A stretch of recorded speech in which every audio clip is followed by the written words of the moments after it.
Well, this had to be one of the worst fucking episodes of Smackdown I've seen in my life. I mean, this was just pure shittiness here. Just horrible.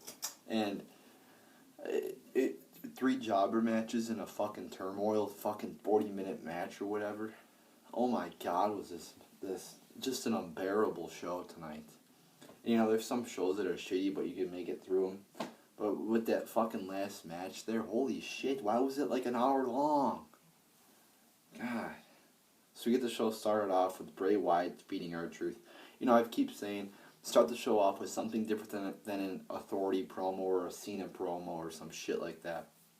I didn't mean like this. Yeah, let's start the show off with a jobber match, yeah, you know, a squash match. You know, Bray Wyatt defeats R-Truth.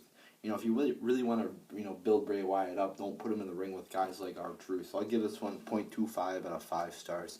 Just a shit jobber match to start off the show here. So stupid with what they're doing with Bray Wyatt.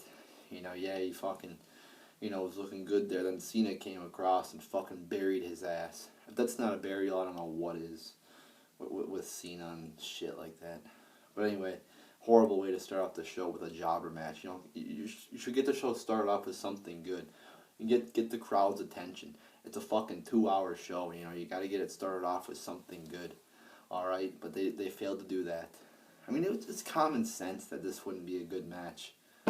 You know, like, how is this going to be good? Why would they even do this to start off a show? I mean, maybe in the middle, you know, to just take a break a little bit, I can understand maybe one jobber match in there every once in a while. But not in the beginning of the show. Come on. So that sucked. Then Paige defeats Summer Rae. You know, this was a jobber match too with Summer Rae. Well, she hasn't fucking really been in WWE, Raw, or SmackDown. Or maybe she's been in SmackDown, but definitely she has not been on Raw a lot. So you really knew Paige was going to win here. But I got to give them credit. They actually put on some decent wrestling. So for that reason, I will give it 2.5 out of 5 stars. But still a jobber fucking match. You know, and yes, they had some, you know, I'm rewarding them because they did put on some good wrestling and shit. They had some little bit of a good technical wrestling. But I mean, if you just look at the circumstances to have this match right here, Paige and Summer Rae, you know, a fucking jobber Summer Rae, it just makes no sense. And again, it's another jobber match. But actually, the wrestling wasn't bad. Then we get Fandango defeating Adam Rose, and yeah, you guessed it, another jobber match. You know, just fucking stupid. You got fucking jobbers from like fucking superstars wrestling on this fucking show. It's fucking retarded. R-Truth, Summer Rae, Fandango, Adam Rose. Really? Yeah, that's really, you know, those are some really good talents right there. So this match was horrible. I'll give it 0 out of 5 stars. Just another match between 2 jobbers that fucking sucked. Wasn't entertaining at all. Then Adam Rose hits his rosebuds after the match, punches him, whatever the fuck. You know, what they're doing with Adam Rose and the rosebud, it's been going on for like fucking 4 months now. If you're gonna do something, do something. It makes no sense. He keeps hitting them, keeps attacking them, and then they just keep coming out together.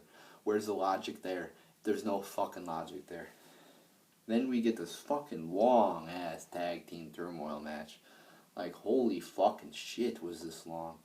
You had Bryan and Roman Reigns versus...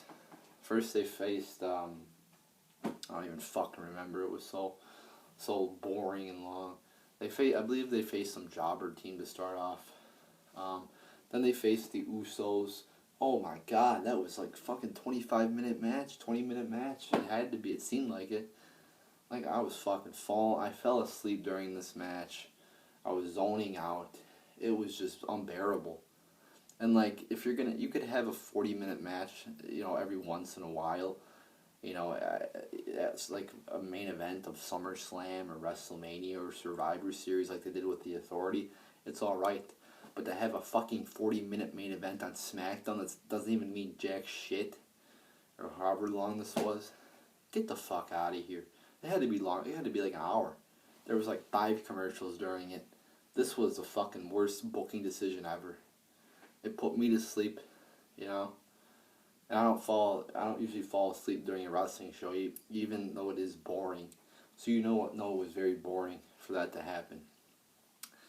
Then they faced the Ascension, They faced Slater Gator. Then they beat Big Show and Kane. And that was a match I fell asleep during, Big Show and Kane. And again, it's like a fucking 40 or 50-minute match. And they're facing fucking horrible tag teams. How am I supposed to get... And it's Roman fucking Reigns in there, too. The only good person in there is Daniel Bryan. You know, it was so damn boring, people. You know, if you didn't watch this show, you're pretty fucking lucky. Because you didn't miss jack shit. Actually, you did miss the boring shit, so I guess, you know, you could say that, but, like, just that I can't describe how, you know, painful it was to go through that last match there. I mean, what is their logic there to have a fucking 50-minute match on Smackdown? Who the fuck wants to sit for 50 straight minutes and watch fucking boring-ass wrestlers wrestle? Boringly.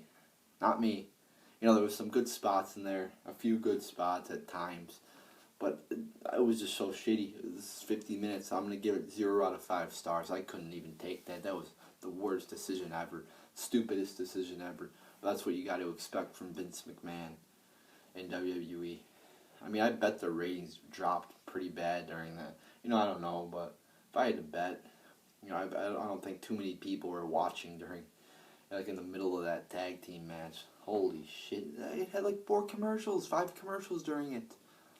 So overall, I'm going to give this show like a half star out of 10. Just a shitty fucking show. I mean, this is why I didn't watch SmackDown. Because of shit like this. You know, fucking jobber matches. Then a fucking unbearable 50-minute match. Or however long. It's just so fucking stupid.